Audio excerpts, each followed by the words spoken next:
بسم اللہ الرحمن الرحیم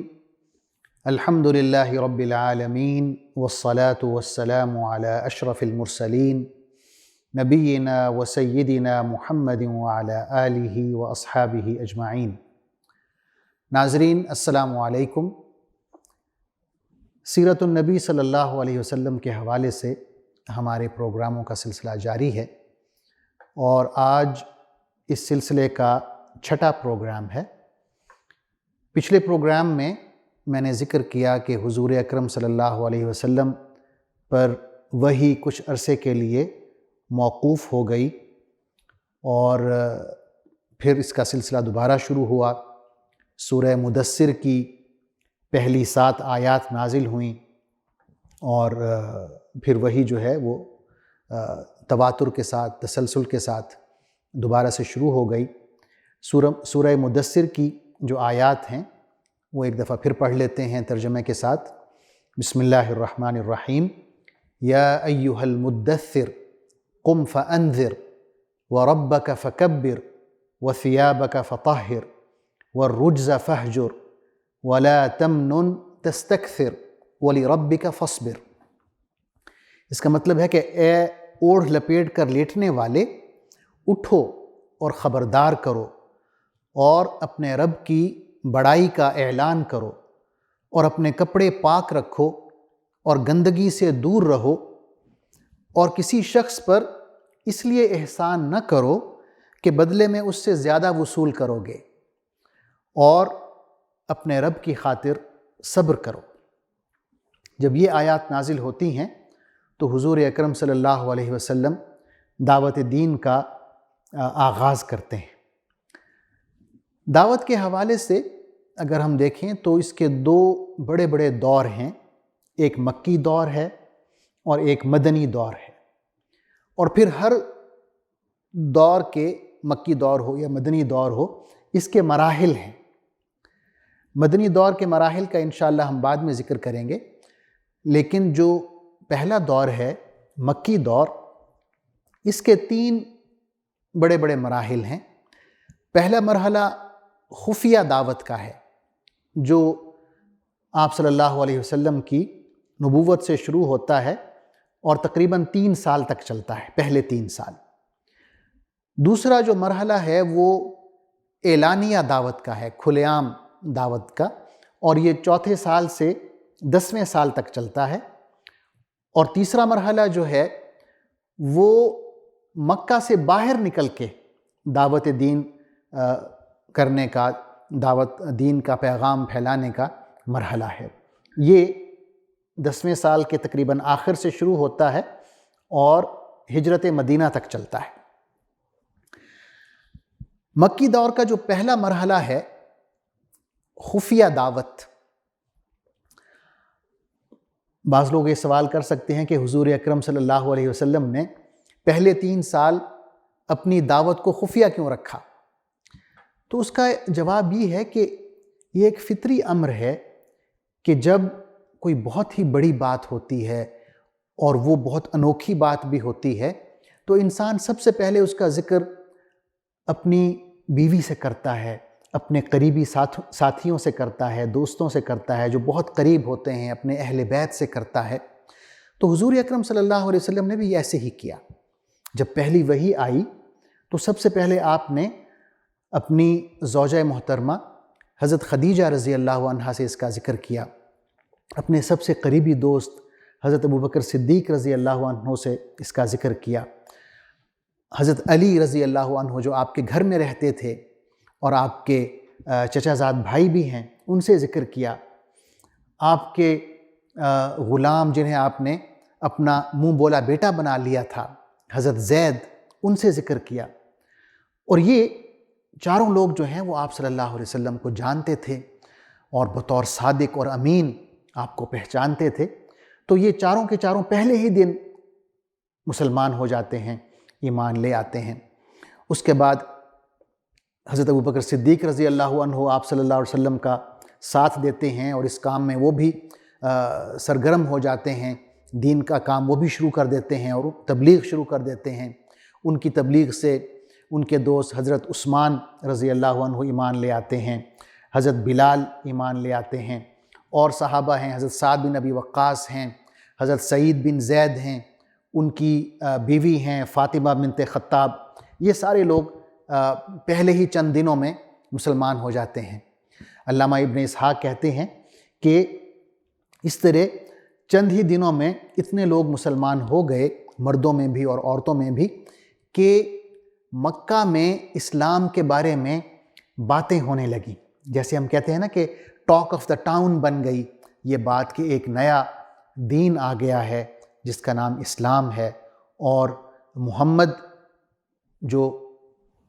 نوجوان ہیں جنہیں ہم صادق اور امین کے نام سے پہچانتے ہیں، وہ اس دین کو پھیلا رہے ہیں۔ اسی طرح یہ بھی ہم دیکھتے ہیں کہ نماز بھی آغاز اسلام سے ہی شروع ہو گئی تھی، گو کہ شروع میں یہ 2 رکعت پڑھی جاتی تھی، اور کل 2 نمازیں تھیں، ایک صبح اور ایک شام، جیسا کہ قرآن مجید میں ہم پڑھتے ہیں۔ اللہ تعالیٰ کا ارشاد ہے وَسَبِّحْ بِحَمْدِ رَبِّكَ بِالْعَشِيِّ وَالْإِبْكَارِ، کہ اپنے پروردگار کی تسبیح بیان کریں، اس کی حمد بیان کریں صبح کے وقت اور شام کے وقت۔ تو یہ نماز کی طرف اشارہ ہے۔ علامہ ابن ہشام جو بہت بڑے سیرت نگار ہیں، اور غالباً ان کی جو سیرت کی کتاب ہے السیرۃ النبویہ، یہ پہلی کتاب ہے سیرت پر جو لکھی گئی، وہ لکھتے ہیں کہ آپ صلی اللہ علیہ وسلم اور آپ کے صحابہ کرام جب نماز کا وقت ہوتا تو مکہ کی کسی گھاٹی میں چلے جاتے اور چھپ کے نماز پڑھتے۔ اور یہ بھی لکھتے ہیں کہ ایک دفعہ آپ صلی اللہ علیہ وسلم حضرت علی کے ساتھ نماز پڑھ رہے تھے مکہ کی کسی گھاٹی میں، تو آپ کے چچا جناب ابو طالب جو حضرت علی رضی اللہ عنہ کے والد ہیں، انہوں نے آپ کو نماز پڑھتے دیکھا اور پوچھا کہ تم یہ کیا کر رہے تھے؟ تو آپ صلی اللہ علیہ وسلم انہیں بتاتے ہیں اسلام کے بارے میں، تو جناب ابو طالب خوش ہوتے ہیں اور انہیں نصیحت کرتے ہیں کہ آپ اس دین پر ثابت قدم رہیں، اور انہیں اپنی حمایت کا یقین دلاتے ہیں۔ اس طرح یہ بات جو ہے قریش کے سرداروں تک پہنچتی ہے، لیکن وہ زیادہ اہمیت نہیں دیتے۔ وہ سمجھتے ہیں کہ غالباً یہ جو نوجوان ہے محمد صلی اللہ علیہ وسلم، یہ بھی چند ان لوگوں کی طرح ہے جو پہلے اصلاح کی کوششیں کرتے رہے، جن میں زید بن عمرو بن نفیل ہیں، قس بن ساعدہ ایادی ہیں، یا امیہ بن ابی سلط ہیں۔ یعنی یہ ایسے تھے، خطباء تھے، شعراء تھے، جو مکہ میں معاشرے کی اصلاح کے لیے آواز اٹھاتے رہے، لیکن جب یہ فوت ہو گئے تو ان کی جو دعوت تھی وہ بھی ختم ہو گئی۔ تو انہوں نے سمجھا کہ غالباً یہ نوجوان بھی ایسے ہی ہوں گے، کچھ عرصے کی بات ہے، اس کے بعد یہ بھی بیٹھ جائیں گے اور کوئی مسئلہ کھڑا نہیں ہوگا۔ لیکن بعد میں ایسا ہوا کہ جب یہ خفیہ دعوت کے 3 سال گزر گئے تو مسلمانوں کی ایک جماعت کھڑی ہو گئی، اور ان کا آپس کا اتنا گہرا تعلق تھا کہ سگے بھائیوں سے بھی زیادہ ان کا گہرا تعلق تھا۔ تو پھر یہ بھی ہوا کہ بہت سے ایسے لوگ تھے جو ان میں غلام تھے، وہ بھی مسلمان ہو گئے۔ اور ان 3 سالوں کے گزرنے کے بعد اللہ تعالیٰ نے حضور اکرم صلی اللہ علیہ وسلم پر وحی نازل کی کہ اب آپ دعوت کو باہر لے کر آئیں، سرعام دعوت کا اعلان کریں اور اعلانیہ دعوت کریں۔ اعلانیہ دعوت کے حوالے سے جو پہلا حکم قرآن مجید میں ملتا ہے وہ سورہ شعراء کی آیت ہے، جس میں اللہ تعالیٰ نے فرمایا وَأَنذِرْ عَشِيرَتَكَ الْأَقْرَبِينَ، کہ آپ کے جو قریبی خاندان کے لوگ ہیں آپ انہیں دعوت دیں، انہیں خبردار کریں، انہیں متنبہ کریں۔ یہ سورہ شعراء کی آیت ہے۔ سورہ شعراء کا اگر ہم تفصیلی مطالعہ کریں تو ہم دیکھتے ہیں کہ یہ حضرت موسیٰ علیہ السلام سے شروع ہوتی ہے کہ کس طرح جب انہوں نے اعلانیہ دعوت کی تو کس طرح ان پر آزمائشیں آئیں، کس طرح ان کے جو صحابہ تھے بنی اسرائیل کے لوگ، کس طرح انہیں نکلنا پڑا، مصر سے ہجرت کرنا پڑی، اور کس طرح فرعون پہ عذاب آتا ہے، وہ غرق ہوتا ہے۔ اس کے بعد جتنے بھی مراحل ہیں جن سے حضرت موسیٰ علیہ السلام گزرے ہیں، سورہ شعراء اس کا ذکر کرتی ہے، اور پھر ان قوموں کا بھی ذکر ہے کہ جنہوں نے اپنے انبیاء کو جھٹلایا اور کس طرح اللہ تعالیٰ نے ان پر عذاب نازل کیا۔ قوم نوح ہے، قوم عاد ہے، قوم سمود ہے، قوم ابراہیم علیہ السلام ہے، قوم لوط ہے، قوم شعیب ہے جنہیں اصحاب الایکہ کہا گیا ہے۔ تو یہ سارے جو مراحل دعوت ہیں، ان سے یوں لگتا ہے کہ حضور اکرم صلی اللہ علیہ وسلم اور صحابہ کرام کے دلوں کو مضبوط کیا جا رہا ہے کہ جب آپ دعوت لے کر باہر نکلیں گے تو اس طرح کی آزمائشیں آ سکتی ہیں، تو آپ کو ثابت قدم رہنا ہے۔ تو غالباً یہ ایک بہت ہی اہم صورت ہے اعلانیہ دعوت کے حوالے سے۔ تو جب یہ آیت نازل ہوتی ہے وَأَنذِرْ عَشِيرَتَكَ الْأَقْرَبِينَ کہ اپنے قریبی خاندان والوں کو متنبہ کریں، تو حضور صلی اللہ علیہ وسلم تمام بنو ہاشم کو اور تمام بنو مطلب کو دعوت پہ بلاتے ہیں، ان کا کھانا کرتے ہیں، اور اس میں یہ نئی جو دعوت دین ہے، اسلام کی دعوت، یہ ان کے سامنے رکھتے ہیں۔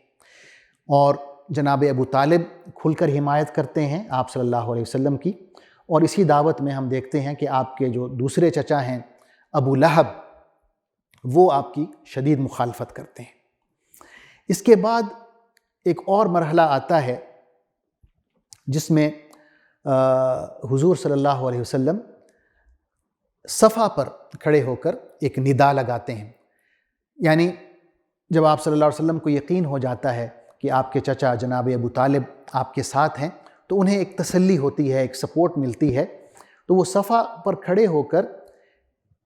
تمام قریش والوں کو بلاتے ہیں۔ یہ ایک پرانا ان کا طریقہ تھا کہ پہاڑ کی چوٹی پہ کھڑے ہو کے زور سے بلایا جاتا تھا اور تمام لوگ اکٹھے ہو جاتے تھے۔ جب اکٹھے ہو گئے تو حضور اکرم صلی اللہ علیہ وسلم نے ان سے پوچھا کہ کیا تم نے مجھے، آپ نے یہ پوچھا کہ تم نے مجھے کیسا پایا ہے، یعنی آپ صلی اللہ علیہ وسلم کی اس وقت عمر 40 سال ہے، تو آپ نے یہ ان سے ایک سوال کیا کہ میں نے اتنی لمبی عمر تمہارے درمیان گزاری ہے، 40 سال کا عرصہ کوئی معمولی نہیں ہوتا، تو آپ نے پوچھا کہ کیا تم نے مجھے سچا پایا ہے یا کبھی مجھے جھوٹ بولتے ہوئے بھی دیکھا ہے؟ تو تمام نے یک زبان ہو کر کہا کہ ہم نے کبھی آپ کو جھوٹ بولتے ہوئے نہیں دیکھا، آپ نے ہمیشہ جو بات بھی کی ہے سچ کہا ہے۔ تو آپ نے فرمایا کہ فرض کرو میں یہ کہوں کہ یہ جو پہاڑ ہے صفا، اس کے پیچھے ایک بہت بڑی فوج کھڑی ہوئی ہے، تم پر حملہ کرنے کے لیے تیار ہے، تو کیا تم یقین کر لو گے؟ تو سب نے کہا ہم یقین کریں گے، ہم نے کبھی آپ کو جھوٹ بولتے ہوئے نہیں دیکھا۔ تو آپ نے فرمایا کہ اگر ایسی بات ہے تو پھر میری اس بات پر بھی یقین کرو کہ میں اللہ کا رسول ہوں اور تمہیں اس کے عذاب سے ڈراتا ہوں اگر تم میری بات پر یقین نہیں کرتے اور مجھے اللہ کا رسول نہیں مانتے۔ تو یہ بات سن کے ابو لہب جو آپ کے چچا ہیں گستاخی کرتے ہیں، بدتمیزی کرتے ہیں، اور آپ سے بد کلامی کرتے ہوئے کہتے ہیں کہ تم برباد ہو، تمہارے ہاتھ ٹوٹیں، کیا تم نے اس لیے ہمیں بلایا؟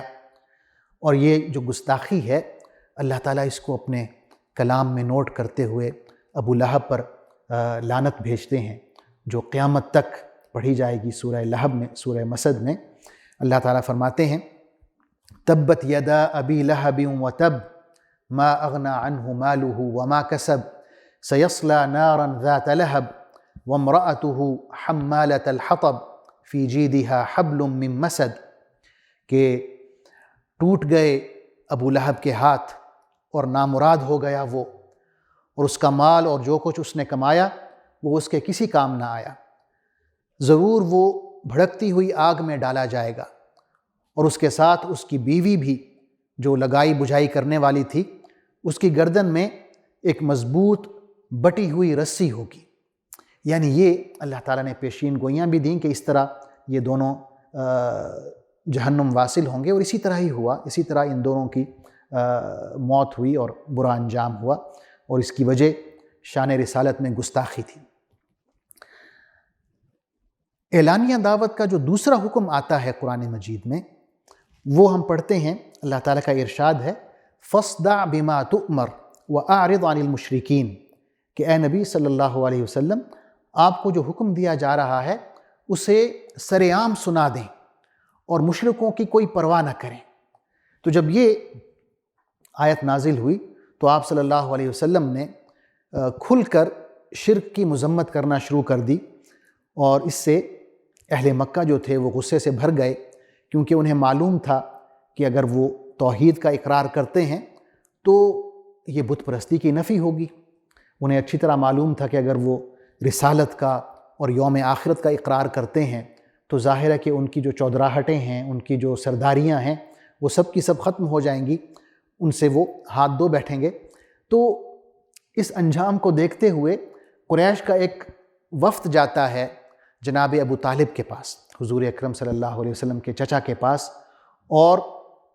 ان سے بات کرتا ہے کہ آپ اپنے بھتیجے کو سمجھائیں کہ وہ ہمارے خداؤں کو برا بھلا کہہ رہا ہے، ہمارے آباء و اجداد کے دین کی مذمت کر رہا ہے۔ تو جناب ابو طالب انہیں سمجھا بجھا کے روانہ کر دیتے ہیں اور وہ چلے جاتے ہیں، لیکن یہ ہے کہ وہ اپنے بھتیجے جناب رسول اللہ صلی اللہ علیہ وسلم کو یہی کہتے ہیں کہ آپ جو اللہ نے آپ کو حکم دیا ہے وہ آپ کرتے رہیں، میں آپ کے ساتھ ہوں۔ اس کے بعد کیا ہوتا ہے، قریش کیا رویہ اختیار کرتے ہیں، وہ انشاءاللہ ہم اگلے پروگرام میں بتائیں گے۔ تب تک کے لیے اجازت دیجیے، بہت بہت شکریہ، اللہ حافظ، والسلام علیکم۔